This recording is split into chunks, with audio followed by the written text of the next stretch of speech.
चेतना जी, एक सवाल यहाँ पर आता है कि हम ग्रेटिट्यूड को कनेक्ट करते हैं लॉ ऑफ अट्रैक्शन से, कि अगर आप ग्रेटिट्यूड के पावर को समझते हैं, अगर आप दिन भर धन्यवाद के भाव में रहते हैं, तो ही आपकी जो वाइब्रेशन है वो बढ़ेगी और उसके साथ साथ आपका लॉ ऑफ अट्रैक्शन जो है वो काम करेगा, क्योंकि पूरा जो खेल है वो वाइब्रेशन का है, इमोशंस का है और एनर्जी का है। अब जब हमने ये समझ लिया कि हम किस तरीके से दिन भर ग्रेटिट्यूड की फील में रहकर, या स्टार्ट पे भले ही वो फेक हो लेकिन धीरे धीरे हम उसे सीखते जाएंगे और अब हमारी जो मैनिफेस्टेशन है वो स्ट्रांग होती जाएगी। लेकिन हमने अभी भी देखा है कि बहुत सारे ऐसे लोग हैं जो कहते हैं कि मैं ग्रेटिट्यूड लिख रही हूँ, मैं ग्रेटिट्यूड कर रही हूँ, बट उतना इम्पैक्ट नहीं हो पा रहा, मैनिफेस्टेशन नहीं हो पा रहा। वहां पर क्या कमी रह जाती है? क्या ऐसी चीजें हैं जो हम मिस कर जाते हैं और हम किसी चीज को अट्रैक्ट नहीं कर पाते, चाहे वो छोटी हो या बड़ी? यस, ये भी कई लोगों का ये सवाल होता है। अच्छा हुआ आपने ये सवाल पूछा।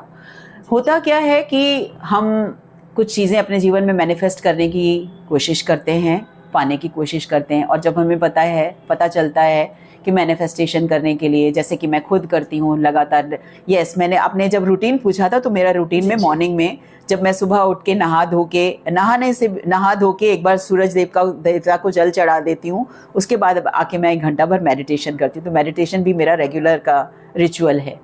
तो हम लोग जब ये मेडिटेशन करके या मैनिफेस्टेशन के ऐसे ड्रीम्स लिख के या डिज़ायर्स लिख के, विजुअलाइजेशन करके और ग्रेटिट्यूड की प्रैक्टिस करके, उसके अंदर में पावर देके, एनर्जी देके उन चीज़ों को अपने जीवन में मैनिफेस्ट करने की कोशिश करते हैं, तो एक चीज़ और भी बहुत ज़रूरी है कि हमें जो स्टेप्स लेने पड़ते हैं। एक होता है थॉट, हमें अपना पहले विचार बदलने की कोशिश विचार बदलना है हमें अपना पहला।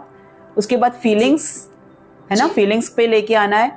एंड उसके बाद बिलीफ, मेरा बिलीफ क्या बोल रहा है, मेरा बिलीफ मानता है। सपोजिंग आज मैं अगर कुछ मैनिफेस्ट करना चाहती हूँ, चाहे वो एक घर है या कुछ, सपोजिंग मुझे 1 करोड़ रुपया मैनिफेस्ट करना है अपने जीवन में, या 10 लाख या 20 लाख या 50 लाख, जो भी।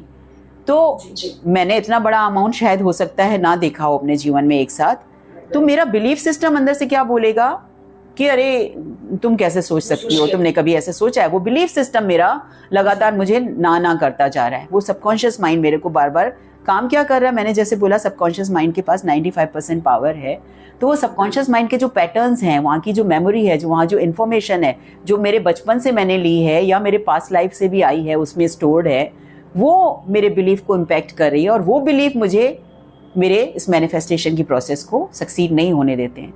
तो मुझे उन बिलीफ को भी चेंज करने का काम करना पड़ता है। और उसके लिए जैसे मैंने बोला fake it till you make it करके, इनिशियली वैसे एफर्मेशंस बोल के हमें उनको अपने जीवन में उतारना पड़ता है और बार बार उनको बोलना पड़ता है और बार बार बोल के फील करने की स्टेट पे लेके आना पड़ता है। और इस तरह से कई और भी स्टेप्स हैं, जैसे हम ओपोनोपोनो कर लेते हैं या EFT कर लेते हैं या ब्रेथ वर्क कर लेते हैं। तो जो भी नेगेटिव टेंडेंसीज हैं हमारे अंदर, नेगेटिव बिलीव्स हैं या नेगेटिव इमोशंस हैं, वो धीरे धीरे रिलीज होने लगते हैं और वहाँ पे वो स्ट्रेंथ आती है, वो पावर फिर अक्यूमुलेट होती है, जिसकी वजह से फिर ये मैनिफेस्टेशंस ईजी होने लगते हैं।